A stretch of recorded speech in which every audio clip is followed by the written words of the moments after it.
네, 응급분만의 이제 매니지먼트와 여러 가지 이제 응급 조치들에 대해서 이야기를 드리도록 할게요.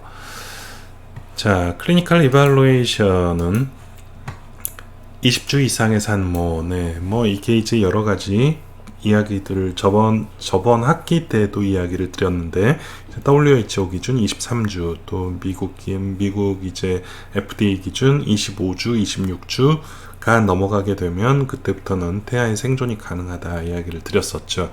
나 이제 정확하게 따지기가 어렵기 때문에 브로드하게 봐서는 20주 이상의 산모에서 출산의 징후가 보일 경우에는 꼭 태아의 생존을 염두에 두어야 한다. 그렇기 때문에 산모와 태아의 생체 징후 측정이 반드시 필요합니다. 태아에 있어서는 정상적인 하트레이트가 140에서 160회 정도까지 올라가 있기 때문에 110회 이하가 섬액입니다. 어른에 있어서는 60회 이하가 섬액이지만 태아에 있어서는 110회 아래쪽으로 떨어지게 되면 섬액이라고 판단을 한다. 이것도 이제 조금 좀 잘 기억을 해야 되는 부분이고요. 과거력을 청취하는데 물론 이제 뭐 산모가 이제 얼라탄 상태라면, 의식이 멀쩡한 상태라면 충분히 청취를 할 수 있겠죠. 예정일이라든지 출산력, 그리고 과거 출산, 수술, 질식분만 여부, 그 다음에 뭐 약물 여부, 그리고 특별히 뭐 어떤 고혈압이라든지 임신 중독증, 기타 등등, 당뇨병, 이런 여러 가지 그런 위험한 상황들에 대해서 과거력을 청취를 해야 되겠고요. 산모의 자세는 어떤 자세가 좋습니까? 네, 레프트 라테랄 포지션, 왼쪽 좌측 측 우하위, 왼쪽으로 이제 비스듬하게 눕는 것이 가장 좋습니다. 왜 그러냐 하면 이제 자궁이 커지게 되면서 하행 동맥을 누르게 됩니다. 그렇기 때문에 이렇게 동맥을 누르게 되면은 동맥과 정맥을 누르게 되면 심장으로 환류하는 피가 줄어들게 되면서 혈압이 떨어질 수가 있겠습니다. 그렇기 때문에 가장 최대한 눌리지 않게 되는 자세가 바로 이제 좌측 측우하위 레프트 라테럴 포지션이 되겠습니다. 그래서 산모는 똑바로 눕혀 놓는 것이 절대로 아니다. 이제 복부 진찰을 통해서 우리가 복부에 통증이 있는지, 자궁에 수축이 있는지, 회음부에 어떤 문제가 있는지, 그리고 태아의 선진부가 보이는지, 이런 것들을 우리가 임상적으로 보아야 할 것입니다. 분만 예정일이 언제인가 모를 경우에는 마지막 생리일로 유출을 한다. 마지막 생리일 계산하는 거 어떤 방법이 있었죠? 이전에도 저번 학기 때 시험에 냈었는데 9 플러스 7이었죠. 월수 더하기 9, 일수 더하기 7, 9 플러스 7. 자궁 수축의 시간 및 간격, 이것이 이제 뭐 10분 간격으로 통증이 오는가, 5분 간격으로 통증이 오는가, 이제 이것이 3분, 2분, 1분으로 줄어들게 되면 그때는 이제 출산의 시작이 되는 것이죠. 그리고 양막 파열 여부, 우리가 이제 이슬이라고 이야기를 하는데 양막 파열 여부는 대부분의 이제 산모에서 충분히 느낄 수가 있겠고요. 양수가 바깥으로 새어 나오기 때문에 갑자기 이제 속옷이 젖는다든지 이러한 식으로 표현을 하게 되겠습니다. 양막이 파열이 되면은 반드시 진통이 따라오게 됩니다.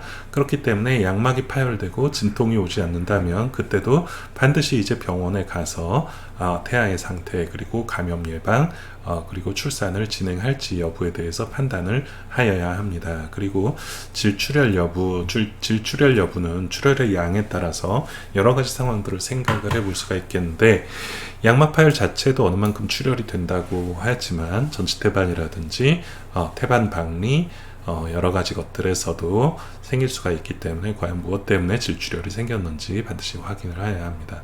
태아의 움직임이 느껴지는가 확인해야 되겠고요.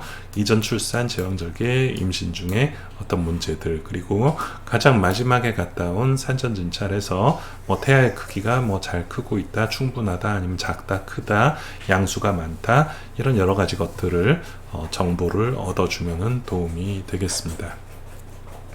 자, 이제 피지컬 익제미네이션에서 제일 대표적으로 이제 레오폴드 매뉴버라고 하는 것을 사용을 하게 되는데, 이것이 이제 아이의 선진부가 어느 쪽에 있느냐, 아이의 위치가 어디쯤에 있느냐, 그래서 이제 4개의 단계로 나누어지는데, 일단은 제일 이제 자궁의 기저부, 그러니까 이제 제일 높은 부분이 되겠죠. 그쪽으로 엉덩이와 다리 같은 것이 만져지는가, 아니면은 머리가 위에 쪽에 있는지 만져지는가. 그 다음에 두 번째로는 등과 손, 그러니까 어느 쪽이 이제 등이 있는가 만져보는 것이고요.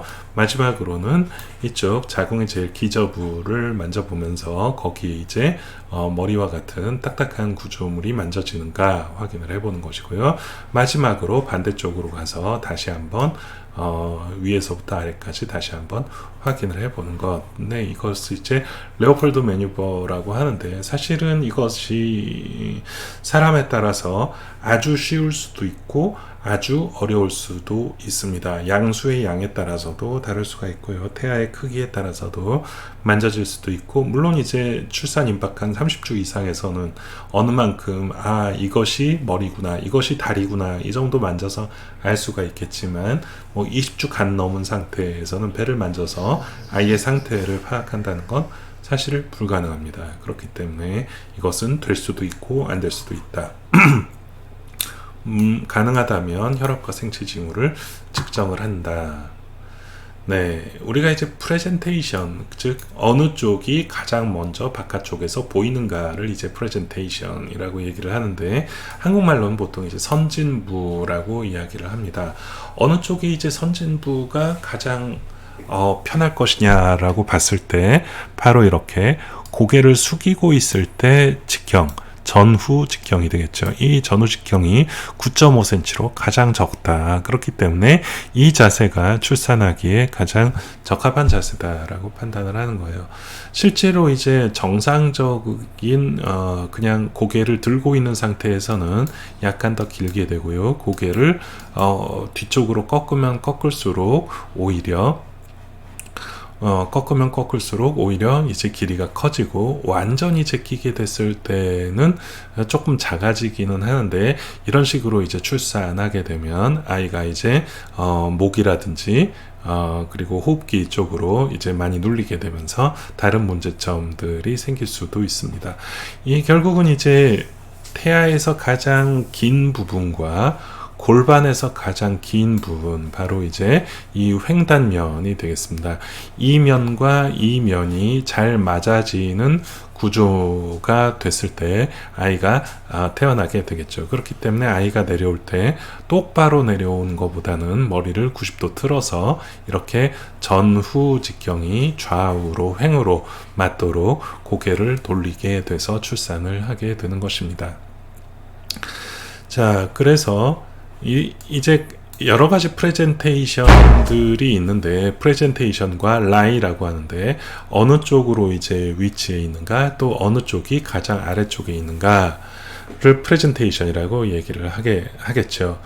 이제 태아에 있어서는 머리가 가장 크고 무겁습니다. 그렇기 때문에 중력에 의해서 대부분의 경우 정상적인 두위분만을 하게 되는 경우가 약 95에서 97% 정도 된다. 근데 3에서 5% 정도는 다른 선진 부위를 보인다. 이제 정상적으로 머리가 아래쪽인 이런 출산이 이제 정상적인 프레젠테이션이라고 하면, 엉덩이나 다리 쪽으로 내려오는 것을 이제 브리치라고 이야기를 합니다.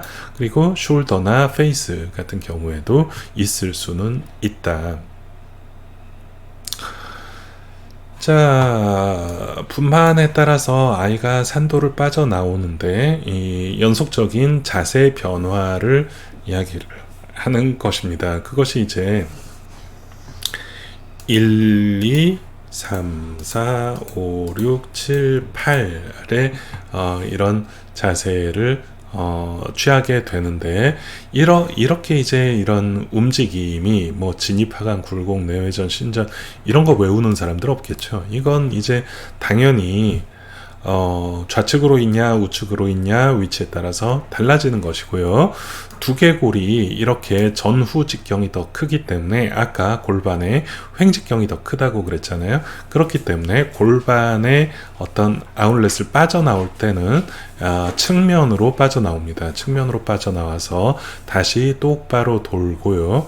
똑바로 돈 상태에서 다시 옆에 쪽으로 빠져나오게 되기 때문에 아이의 머리가 이렇게 만출되기 시작하면 아이의 머리를 잘 잡고 목이 당겨지지 않는 상황에서 어깨를 한쪽씩 빼내 준다면 아이가 이제 쉽게 출산을 하게 되겠습니다. 사실 이것은 많은 연습이 필요합니다. 자, 에피지오토미라고 해서 절개 방법이 있는데 바로 아이의 머리가 보이면서 이제 최종적으로 코와 입이 배출이 돼야 거기를 통해서 호흡을 할 수가 있겠죠. 그렇기 때문에 임신 2기의 마지막 단계를 단축시키기 위해서 사용할 수 있는 방법입니다. 그러나 이제 과연 이 에피지오토미를 현장에서도 사용을 할 것이냐, 이것은 아직도 논란의 여지가 분명히 있습니다. 굳이 꼭 그냥 출산할 수 있는데 굳이 에피지오토미를 해야 될까요? 네, 이 에피지오토미가 만약에 에피지오토미를 하지 않고 아이가 그냥 출산을 했을 경우에는 더 심한 열상과 근육층의 손상을 가져올 수 있다라고 판단될 경우에는 에피지오토미를 하는 것이 맞습니다. 이제 질 아래쪽에서 항문 입구까지의 길이가 충분할 경우에는 이제 중심선으로 에피지오토미를 하기도 하지만 그래도 제1혈관과 신경이 다치지 않는 안전한 방법이 45도로 에피지오토미를 하는 것입니다. 회음부의 복합적 열상과 손상을 예방할 수 있는 방법이다. 그러나 병원 밖 분만에서는 아직은 고려하고 있지 않습니다. 자, 아프가스코 여러분들 충분히 알고 있겠죠. 이 A, P, G, A, R이 각각의 하나씩의 약자입니다. 합쳐가지고 이제 아프가스코라고 얘기를 하는데 이제 피부색, 심박동, 자극반응, 근육활동, 호흡 이상 유무 이 5가지로 돼서 전부 다 아무것도 없을 때는 빵점입니다. 그리고 만점은 2점입니다. 그렇다면 이게 만점은 총점이 몇 점이 되겠어요? 네, 10점이 되겠죠. 그래서 우리가 1분 아프가 점수와 5분 아프가 점수를 체크를 하게 되는데 1분 아프가 점수는 CPR이 필요한가? 예를 들어 1분 아프가 점수가 뭐 2점이었다. 그럼 당연히 이제 어떤 심폐소생술과 적극적인 소생술이 필요하겠죠. 총점이 2점이었다 그러면은. 근데 5분 아프가 점수가 근데 뭐 한 8점이 되었다. 그렇다면 더 이상 이제 소생술은 필요가 없겠고, 그리고 적절한 어떤 아웃컴, 그러니까 향후에 합병증이 그리 많지는 않겠구나라고 예측을 할 수 있겠죠. 근데 5분 아프가 점수도 낮다라고 한다면 예후가 좋지 않을 것이다 라고 예측을 할 수가 있겠습니다. 자, 델리버리 분만에 따르는 합병증 얘기 드릴게요. 이제 우리가 두려워하는 합병증이 몇 가지가 있습니다. 이제 엄빌리컬 코드, 탯줄이 선진부보다 바깥쪽으로 먼저 나와요. 그걸 이제 엄빌리컬 코드 프롤랩스, 제대 탈출증이라고 얘기를 합니다. 그렇다면 이 머리 때문에 탯줄이 눌리겠죠. 탯줄은 아이가 아직 숨을 쉬지 못하는 상황에서 유일하게 아이에게 산소를 공급해 줄 수 있는 그러한 어떤 생명줄과도 마찬가지겠죠. 그래서 출산 과정에서 이 출산 과정이 거의 1시간이 걸릴 텐데 그동안 엄빌리컬 코드가 계속 아래쪽으로 누르고 있다면 그것은 아이는 계속적으로 산소를 공급하지 못하는 상황이 돼서 예후가 좋지 못하겠죠. 출산 과정에서 제대혈 공급을 받지 못해서 저산소증에 의한 심각한 합병증을 야기할 수 있다. 그래서 고농도 산소 투여를 하면서 탈출부를 안쪽으로 밀면서, 이 안쪽으로 민다라고 하는 게 태아를 안으로 다시 밀어넣는다는 얘기가 아닙니다. 아이는 안쪽으로 다시 들어가지 않습니다. 그래서 탯줄과 머리 사이에 약간이라도 공간을 마련을 해주라라는 의미를 가지고 있는 것입니다. 자, 유테라인 인버전 럽처라고 했는데, 네, 태반 자체가 너무 심하게 잡아당기게 될 경우에 이렇게 자궁 자체가 바깥쪽으로 뒤집어져서 탈출해 버리는 경우도 있을 수가 있겠습니다. 이런 경우에는 도수정복을 시도를 하는데, 도수정복을 하는 방법이 그냥 밀어넣는 것이 아니고 주변부에서부터 안쪽으로 집어넣어서 마지막으로 이제 뒤집어서 올려주는, 이제 이러한 방법을 쓴다라고 하는데, 병원 밖 처치에서는 이것을 정복하는 것을 여러분들한테 요구하지는 않습니다. 자, 포스트파툼 헤모로지 중에서 유테라인 아토니, 상당히 이제 심각한 자궁부력증, 출혈을 일으킬 수 있다. 출산 후 24시간 이내에 출혈로 잔류물과 손상에 의해서 대부분 발생하는데, 바로 이제 유테라인 아토니 같은 경우에 심각한 출혈로 쇼크를 유발할 수 있다. 모성상망의 가장 대표적인 중요한 원인이다. 그렇기 때문에 한 손으로 자궁을 누르고 한 손으로 자궁 위쪽을 누르는 이러한 지혈 방법을 사용해 볼 수 있다. 네. 결론적으로 정리 한번 해보겠습니다. 대부분의 출산의 경우에는 합병증 없이 출산이 이루어집니다. 그러나 5% 이내에서는 특별한 어떤 도움과 처치가 필요합니다.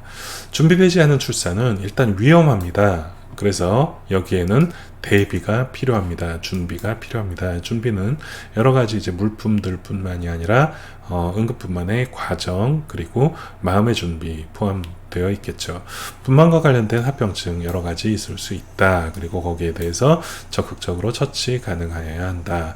그래서 결국은 산모의 안정, 태아의 생명 두 가지를 다 구할 수 있는 최선의 선택이 필요하다라고 이야기를 드릴 수 있겠습니다. 오늘 강의 들으시느라고 수고 많으셨습니다.